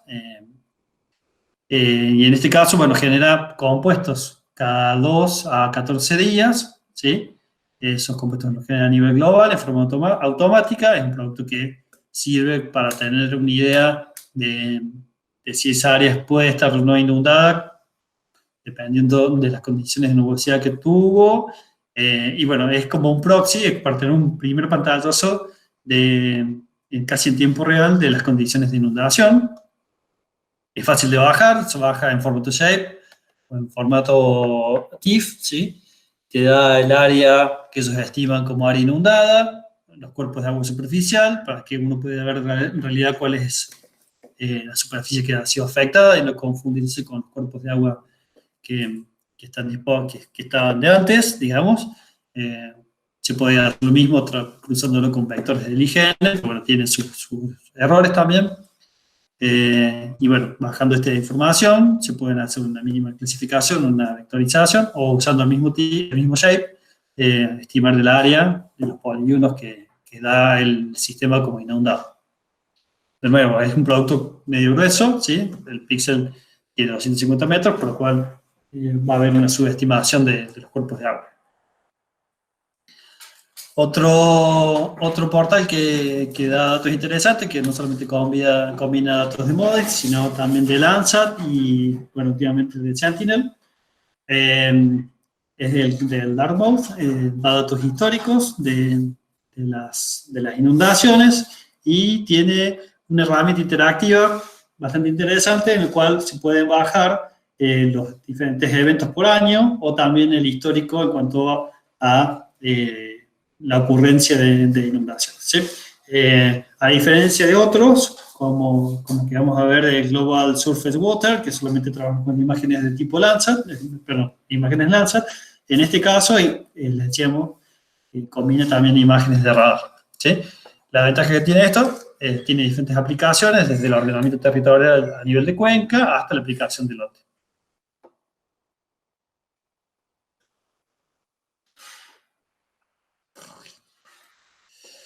Bueno, otra herramienta interesante para aplicarlo al mapeo de inundaciones y el seguimiento de las condiciones durante la emergencia es Google Earth Engine. Uno de ustedes seguro ya lo conoce, como ha trabajado. Es una plataforma gestionada por Google, en el cual se encuentra disponible un acervo gigante de imágenes, es decir, de la mayoría de las agencias espaciales y las misiones. Están disponibles datos hasta, en el caso de Landsat, de casi 40 años de imágenes, en colecciones. La posibilidad de utilizar los servidores de Google nos da la capacidad de hacer procesamientos a nivel regional y hasta a nivel global, cosa que sería casi imposible hacerlo con las máquinas en forma que se llama local, de máquina de cada uno. Y otra aplicación que tiene, que es bastante interesante, es generar aplicaciones que son livianas, ¿sí? Es decir, uno genera, por ejemplo, un mapa de inundación, ese mapa genera un app dentro del contexto de Google Earth Engine y la deja colgada, por ejemplo, en una página web o se la pasa por WhatsApp, digamos, a un usuario. Entonces, el usuario puede consultarla desde su mismo teléfono, por ejemplo, hacer un zoom al lote que le interesa, obviamente siempre con conexión a internet, y uno no tiene que estar generando mapas ad hoc, por ejemplo, para que para responder a una necesidad local de un determinado producto, ¿sí? Pasa muchas veces que hay demanda, digamos, para saber diferentes municipios o diferentes cuencas que quieren saber si han sido afectados sus lotes, entonces generar un mapa para cada uno, para ello un tiempo de procesamiento. En este caso se puede generar una aplicación y cada uno consulta el lote que necesite, sin necesidad de generar un servidor de mapa y toda la historia que viene con eso. Bueno, les decía que en el caso de Engine tiene no solo de datos ¿cómo se llama? Datos ópticos o de radar relacionados con imágenes satelitales, sino que también tiene datos, por ejemplo, de terreno, de cobertura, hasta datos atmosféricos para poder hacer la estimación, por ejemplo, en caso de un incendio, por ejemplo, ver cómo fueron las emisiones y demás, ¿sí? les decía que también los datos históricos permiten ver a su vez el comportamiento, esto es un ejemplo del timelapse que trabaja con Google Engine y que nos permite ver cómo es la dinámica, por ejemplo, de un determinado río. ¿Qué se puede hacer desde Engine? Bueno, desde la consulta de un dato, de una imagen, hasta generar productos, series temporales de un determinado producto, como puede ser un índice, ¿sí? Generar, por ejemplo, si tenemos un árbol de decisión, cómo lo vamos a generar a lo largo del tiempo, hacer estimaciones de frecuencia de un determinado evento, ¿sí? Reducir estadísticas de un determinado lote, de una determinada región. Si nos piden, por ejemplo, cuáles son el grado de afectación que tienen a nivel de departamento durante, no sé, 10 años, ¿sí? Eso se puede sacar las estadísticas, ¿sí? Utilizando Engine, que de otra forma uno debería hacerlo año a año en forma manual y que llevaría más tiempo. Bueno, esto es lo que les mostraba antes, cómo extraer datos, ¿sí? Y bueno, esto que les decía antes, cómo se generan aplicaciones, dentro de las cuales, por ejemplo, una aplicación que es de utilidad, Global Forest Watch, que en forma periódica va tomando cuáles son las áreas deforestadas. Bueno, en este caso, otros productos como es el historial de inundaciones, utilizando imágenes Landsat, del Aqua Monitor, y también el que les decía antes de Global Surface Water, bueno, que hace estimaciones utilizando imágenes Landsat, ¿sí? Y bueno, de los últimos 30 años también, ¿sí? Esa tiene la posibilidad de poder bajarse los datos, ya sea a través de Google Engine o a través del mismo portal que les dejo ahí, para poder bajarlo, por ejemplo, en formato TIFF para una determinada región de la Tierra. Está actualizado hasta el 2019, creo. Bueno, y esto es lo que les decía antes. Como uno con Engine, en este caso es una aplicación tomando una imagen durante la inundación del 2016, tomando una imagen del Sentinel-2, ¿sí? La composición de bandas que permite ver la composición que les llaman para uso agrícola, y a su vez, donde lo negro en el Sentinel-2 sería el agua, y como aplicando, por ejemplo, una imagen, es algo simple, aplicando una imagen de radar, en este caso en polarización BB, se le da un umbral, ¿sí?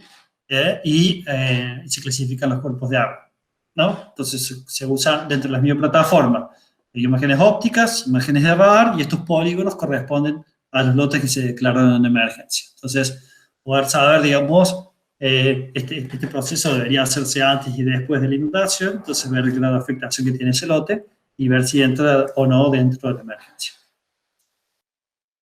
También los datos de clima se pueden obtener a través de esta aplicación, de precipitaciones o histórico como el TerraClimate, que también permite no solamente tener datos de precipitación, sino de humedad del suelo, radiación en forma histórica, ¿sí? Es como los que han trabajado con WorldClim, que tiene nivel de años, esto trabaja a nivel de mes, ¿sí? Con diferentes información tanto de suelo como también información climática.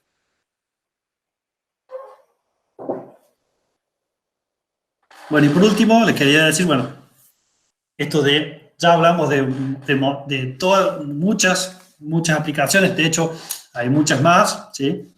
De fuentes de información, pero una información que es vital es contar con los datos de campo, ¿sí? Entonces, cuando uno necesita información de la emergencia en tiempo para hacer una respuesta o al menos generar información que sea pertinente para la toma de decisiones, necesita que sea lo más rápido posible. Entonces, contar con información a campo por parte del que opera o que está haciendo procesamiento de imágenes es como, bueno, es como patear el centro y cabecear, digamos, uno no puede estar en los dos lados. Entonces, a veces se necesita, bueno, del apoyo de alguien que esté en el territorio. Entonces, usualmente se pide información, por ejemplo, en el caso de INTA, a agencias de extensión, ellos hacen un recorrido, miden, ven, estiman, digamos, cuál es el rendimiento que puede tener, la afectación que puede tener en algún lote, te pueden dar un punto donde hubo un punto de GPS donde ellos vieron que había agua, ¿sí? Pero hasta que te llegue esa información y se genere el informe y demás, o sea, tiene un tiempo, obvio, que hace que se demore el procesamiento y la generación de esos informes. Entonces, en este proceso de colecta de datos, ¿sí? Que va desde del diseño de los datos que uno necesita, los formularios, hasta el análisis, hay una etapa que es la transcripción y la validación que lleva tiempo y que usualmente tiene problemas por ejemplo, te mandan la planilla con ¿qué son? Los tipos de cobertura que vieron, con datos de GPS, y algunos usuarios se olvidan el menos, otros usuarios te lo mandan en datos, en vez de ser que sea grados decimales, en grados, minutos, segundos, se comen algún número, algunos no te mandan el dato de GPS, ese tipo de cuestiones que son más domésticas, pero a la hora del procesamiento y generar la validación de los productos, cada dato vale mucho. Entonces, una forma de tratar de disminuir ese error es generar herramientas que sean herramientas que permiten la colecta a nivel del terreno, utilizando, ¿sí?, herramientas digitales. Bueno, en este caso les muestro el Code Toolbox, ¿sí? Es una aplicación abierta que permite generar un formulario de tu computadora, compartirlo con diferentes dispositivos móviles. Es una herramienta gratuita, donde la información que tome cada uno de los usuarios se va a transmitir directamente al servidor que vincula todas las unidades. Es decir, tengo un equipo de 20 operarios donde perdón, cada uno de los operarios toma datos de GPS, fotos, llena formularios, por ejemplo, tipo de cultivo, grado de afectación del cultivo, ¿sí? Todos los datos que uno considere relevantes, eso se envía, ¿sí?, al servidor y se mapea en tiempo real. Entonces, la ventaja que tiene esta aplicación es que no necesita tener conexión a Internet, es decir, puede llenarse el formulario, guardarse, y apenas se tenga conexión a Internet, se envía el dato. La otra ventaja es que centraliza esa información en un solo formulario y se va mapeando a medida que van llegando los datos. Esta información puede bajarse, decíamos, ¿sí?, y vincularse de alguna forma a Google Earth Engine. Entonces, por ejemplo, si generamos una clasificación de los cuerpos de agua basado en muestras, ¿sí?, una clasificación supervisada, esas muestras que nos van enviando los operarios, que puede ser agua o no agua, alimentan el modelo de clasificación y podrían darnos la información actualizada de los cuerpos de agua en función de cómo también se vayan cargando las imágenes dentro de la colección de Engine. Bueno, decíamos que por lo general el trabajo que se hace con la emergencia es en la respuesta, y que trabajar siempre sobre la respuesta en el ciclo de la emergencia hace que siempre estemos corriendo atrás de la emergencia. Entonces, si ponemos el uso de los sensores remotos y los contextualizamos dentro de lo que sería la gestión de riesgo integral, ¿sí?, de gestión de riesgo de desastre en forma más integral, tenemos que trabajar no solamente en la respuesta, ¿sí?, sino todo el ciclo. Si solamente trabajamos en la respuesta, siempre nuestra respuesta o nuestro aporte va a aportar a la evaluación de ese evento, pero no a cerrar este círculo vicioso que se da entre la ocurrencia del evento, ¿sí?, evento a evento, digamos. Es decir, no solamente tenemos que aportar información en la respuesta, sino también hacer un seguimiento de todo el ciclo.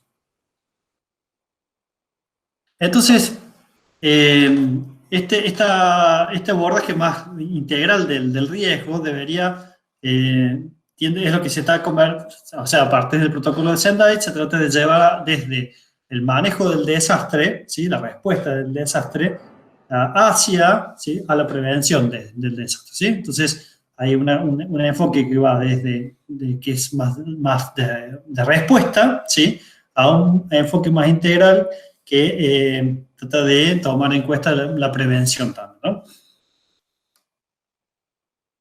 Entonces, este enfoque más integral sí tiene se aborda de diferentes disciplinas, desde defensa civil, desde los bomberos y desde la agricultura, porque la gestión integral de riesgo tiene que tener en cuenta a todos los actores. Y en el caso de la agricultura, ¿sí?, es necesario que se vea ese nexo entre el riesgo de desastres y el desarrollo agrícola sostenible, ¿no? En Argentina es como que hay un ordenamiento y una política agraria que tenga en cuenta hasta ahora que ese cambio, por ejemplo, que se puede dar por deforestación de una determinada cuenca, tiene consecuencias directas sobre la ocurrencia de eventos como inundaciones y que eso afecta, ¿sí?, al corto y al largo plazo a la misma producción agrícola. Entonces, este ordenamiento de la actividad agrícola es necesario contextualizarlo y trabajarlo, digamos, y una de las formas que tiene y que se tiene que trabajar en forma más urgente es esto de la gestión del riesgo, ¿no? Entonces, en eso tiene que haber legislación y políticas agrícolas que las integren. Por ejemplo, en el caso de las políticas actuales, en el caso de Córdoba, hay algunas que tienen en cuenta, pero porque, bueno, tuvo que ocurrir una serie de eventos de inundación desde el 2015, 2014 al 2017, que llevaron a pérdidas en muchos productores.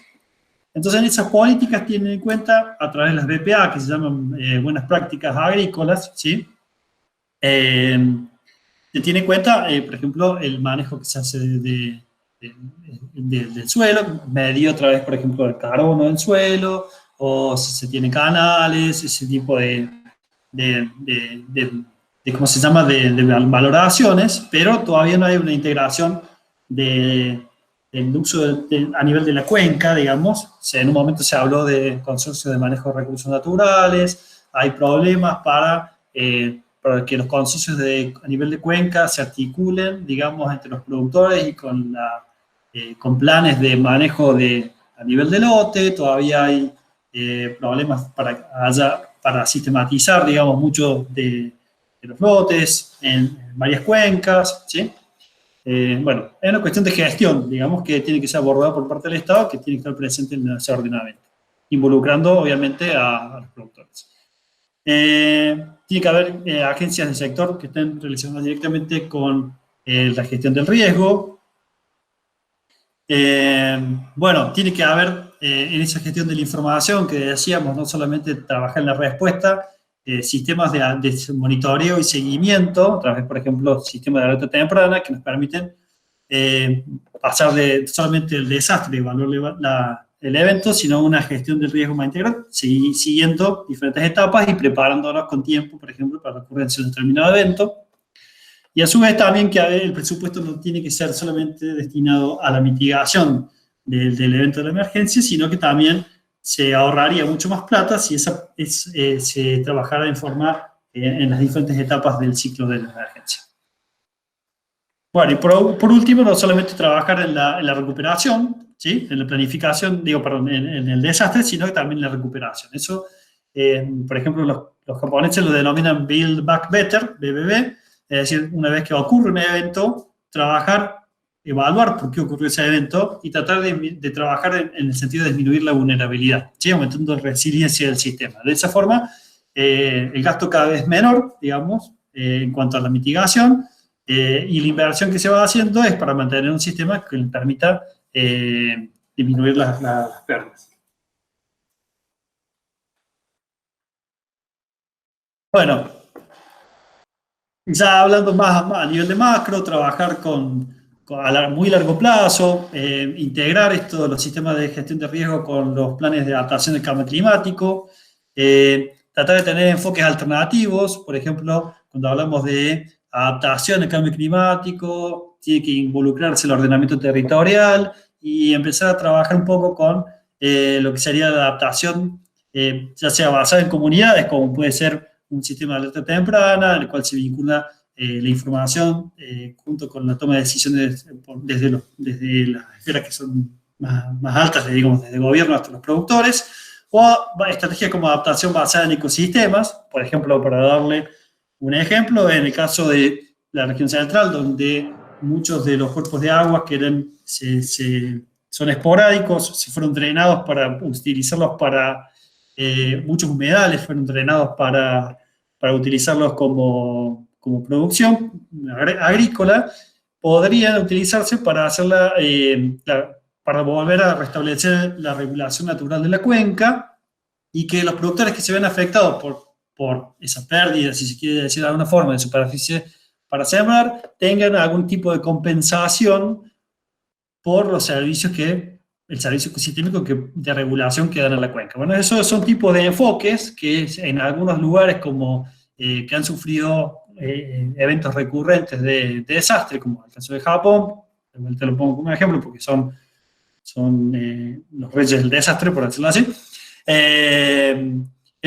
Hay un pago por servicio a los productores que se le inunda el campo, pero que ya está destinado para hacer la regulación de la cuenca, ¿no? Eso es una de las formas. Luego también hablamos de este concepto de la acción, solamente de la idea de la acción, por ejemplo, a través de generación del sistema de alerta temprana, y principalmente tiene que trabajarse en aquellos países y en aquellas producciones que pueden tener una alta vulnerabilidad, ¿sí?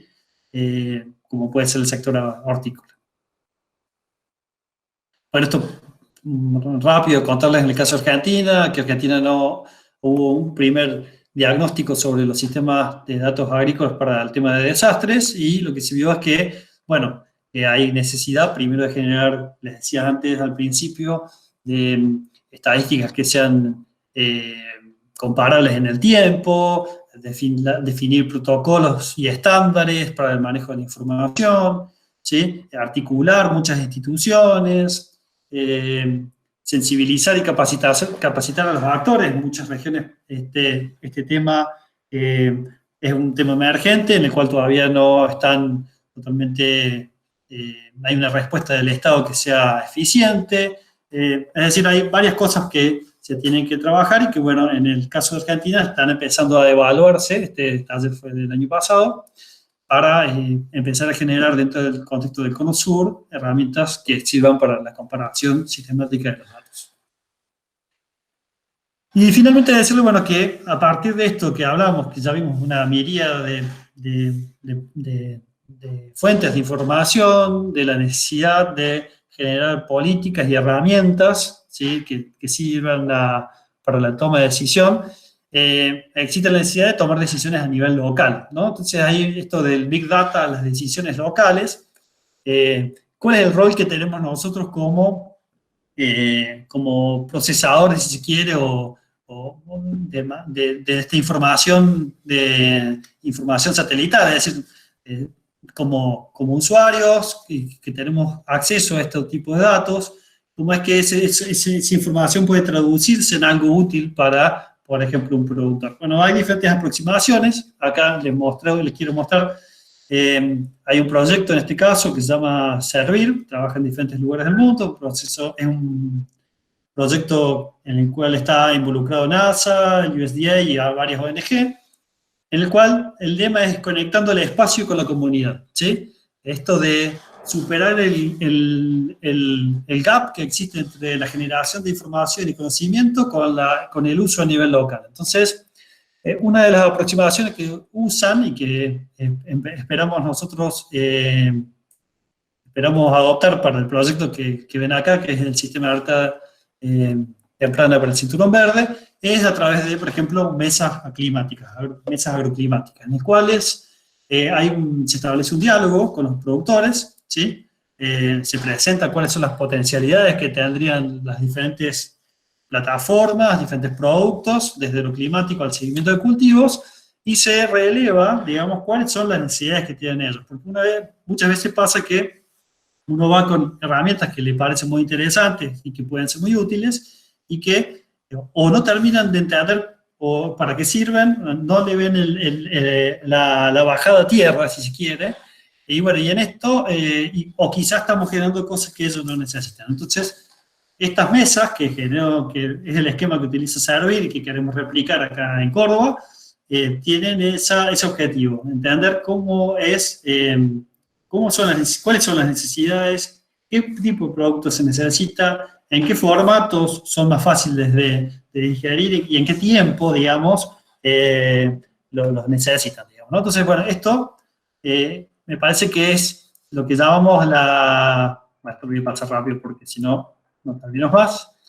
Es lo que llamamos la última milla, digamos, ¿no? Esta de la última milla está relacionado como acá una frase de un gurú del marketing que se llama Dilip Soman, que dice que las organizaciones invierten en el inicio de la creación de valor, pero no prestan atención en la última milla, ¿no? El punto en que los consumidores toman una decisión. Y esto hago el paralelismo con el usuario final, con los productores. Es decir, podemos invertir muchos millones, digamos, en la generación de plataformas y productos que para los que desarrollamos o para los que desarrollan las diferentes misiones tienen utilidad, pero sin embargo a veces se invierte poco en la transferencia y escuchar al usuario final, digamos, ¿no? Es decir, no escuchar solamente a la comunidad científica, sino ese gap que existe entre el tomador de decisiones local, digamos, y la información. Entonces, me parece que este es el desafío. La pintura que les pongo acá como para simbolizar es la creación de Adam de Miguel Ángel, en el cual esa mínima distancia que existe entre Dios y el hombre, suponiendo que que la generación de información del satélite puede darse y que muchas veces los usuarios finales lo ven como muy lejano, ¿sí? Es una distancia mínima, pero que a veces puede resultar insalvable si no trabajamos en forma común, digamos, con un diálogo que permita saber cuáles son las necesidades y cuáles son las potencialidades que tienen toda esta información. Bueno, eso es todo. Muchas gracias por su atención y quedo abierto a preguntas.